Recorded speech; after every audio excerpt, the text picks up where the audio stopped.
ओम नमः सिद्धेभ्य। ओम नमः सिद्धेभ्य। ओम नमः सिद्धेभ्य। अहिंसा परमो धर्म की जय। संत शिरोमणि आचार्य गुरु विद्यासागर जी महामुनि राज की जय। आज हम आप सबके बीच बात करेंगे। आप सब यहाँ पर जो बैठे हैं लगभग 50 के आसपास हो गए या 50 को टच कर रहे हैं या हो जाएंगे। 50 कब बनता है? जब 5 के आगे शून्य लगाते हैं तब 50 बनता है। आज इसी पर अपन चर्चा करते हैं कि वो 5 कौन सी चीज़ें हैं जिनको हम शून्य करें। सबसे पहला है अहंकार शून्य। अब धीरे धीरे हमें अपने ईगो को आड़े नहीं आने देना है। ईगो कम करना है, अहंकार को कम करना है।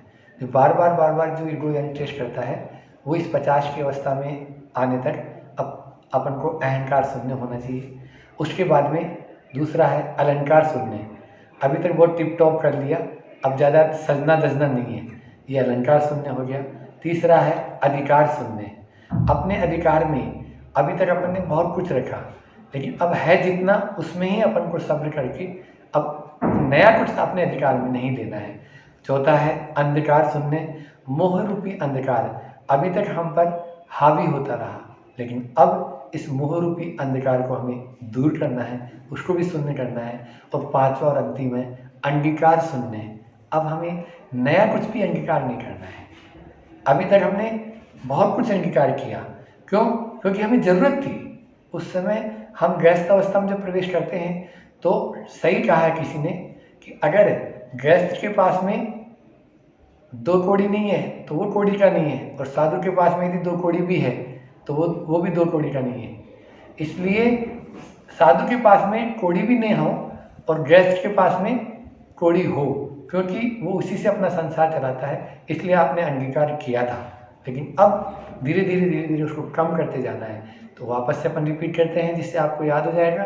5 चीज़ें, 5 के ऊपर शून्य लगाने से 50 बनता है। तो उन 50 तब बनता है जब 5 पे शून्य लगाएं। वो 5 कौन सी चीज़ें हैं? तो पहला है अहंकार शून्य, दूसरा अलंकार शून्य, तीसरा है अधिकार शून्य, चौथा है अंगीकार शून्य और पांचवा है अंधकार शून्य। इस तरह से इन 5 को यदि शून्य करेंगे तो निश्चित रूप से हम अपने जीवन को सफल बना लेंगे। वैसे भी शून्य यदि नहीं हो तो कम से कम इनको कम तो कर सकते हैं। मानता हूँ शून्य तो होने पर तो फिर आप मेरी तरह यानी जो है साधु बन जाएंगे, लेकिन शुरुआत तो करें। अब आपकी जो एक गृहस्थ आश्रम था और अब एक वानप्रस्थ आश्रम की ओर जाने की उम्र है। हमारे यहाँ 4 तरह के आश्रम बताए हैं, पहले ब्रह्मचर्य आश्रम, फिर गृहस्थ आश्रम, वानप्रस्थ आश्रम और संन्यास आश्रम।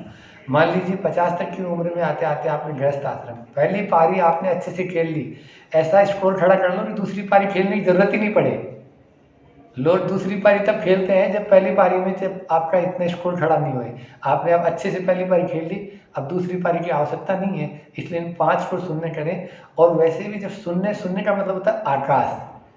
आकाश जैसे विस्तार को प्राप्त हो जाता है, महासत्ता को प्राप्त कर लेता है, उसी तरह से हमें इन 5 को शून्य करेंगे तो अपनी आत्मा को हम बहुत विस्तार रूप दे देंगे और निश्चित रूप से हम भी उस मुक्ति धाम को पालेंगे जो अनंतानंद केवलियों ने प्राप्त किया, अनंत ऋषि मुनियों ने जिसको प्राप्त किया है, उसी मार्ग पर यदि हम चलेंगे तो इन 5 को शून्य करना है। फिर से मैं दोहरा रहा हूँ। पहला है अहंकार शून्य, दूसरा है अलंकार शून्य, तीसरा है अधिकार शून्य, चौथा है अंगीकार शून्य और पांचवा है अंधकार शून्य। इन 5 को शून्य करेंगे तो निश्चित रूप से आपका जीवन बहुत सफल होगा।